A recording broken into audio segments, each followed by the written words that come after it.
push that rock here with some mat. So we want to deal with this improper integral here. It has a unbounded domain, goes out to infinity. But we've learned that an area, even where it's unbounded, can actually fit in a bound space, finite space. We call that convergent. So does this converge or does it diverge? Before we handle this, I'm going to teach you a new tool to handle these sorts of things called the limit comparison test. Here are the hypotheses. These are the hypotheses of the test. The first hypothesis is, suppose f and g are integrable over a to infinity. So that a to infinity is going to, for this one, we need this to be an integrable function over 1 to infinity.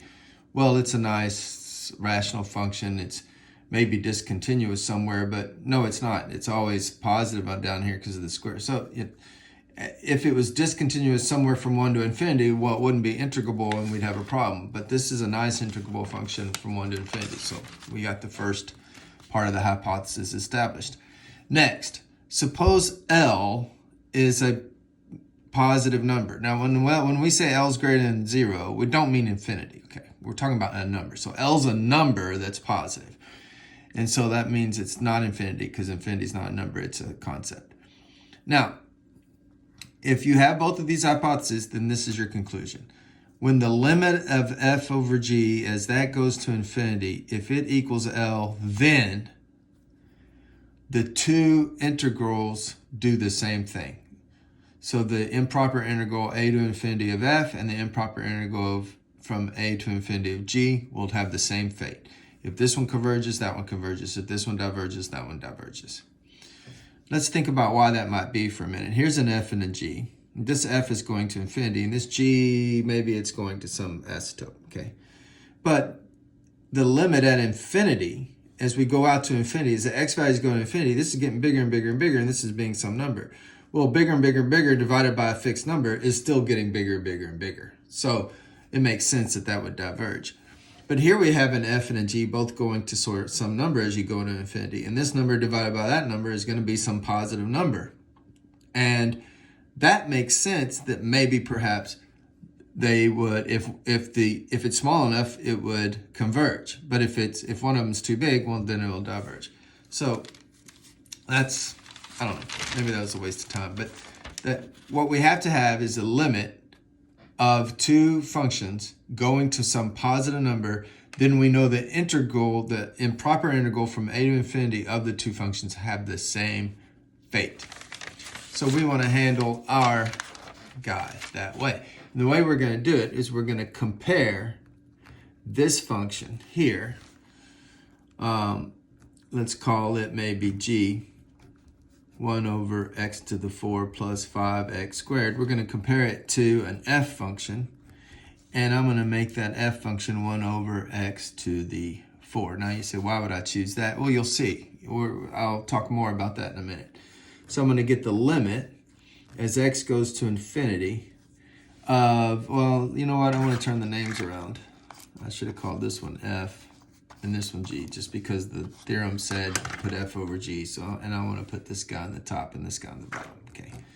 So put this guy on the top, make him f. That's a 5x squared. Oh my gosh, man. What's happening to my ability to write? I don't know what's happening. I think it's called old age. Divided by 1 over x to the 4.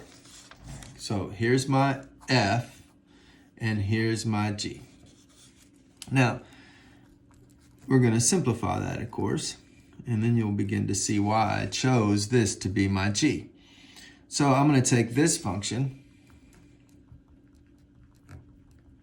and divide it by that function down there. Okay? Well, doesn't that mean I change this to multiplication?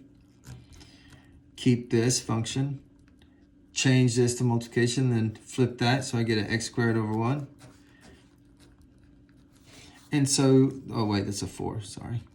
So you see, now I have x to the 4 over x to the 4 plus 5x squared. And we did enough with these types of limits last semester, I hope you remember, doing a heck of a lot of limits at infinity with rational functions to know this is going to go somewhere. This is going to go to a positive number, in fact, which is what we want. If we can get this limit to go to a positive number, we can make conclusions, you know?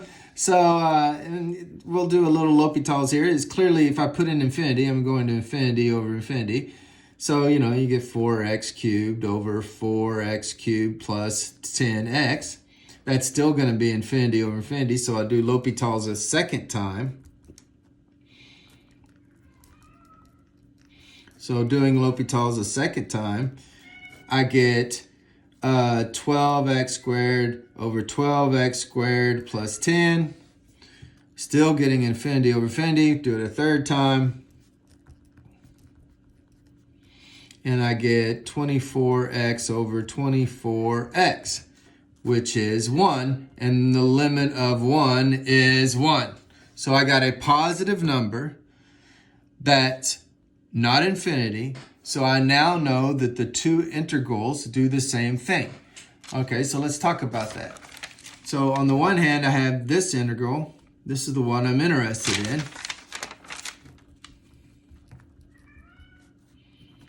And then I have this one, the one I compared it to this function here. Well, this is a p-series where the p is greater than 1. And since p is greater than 1, we know this converges. Converges by p-test.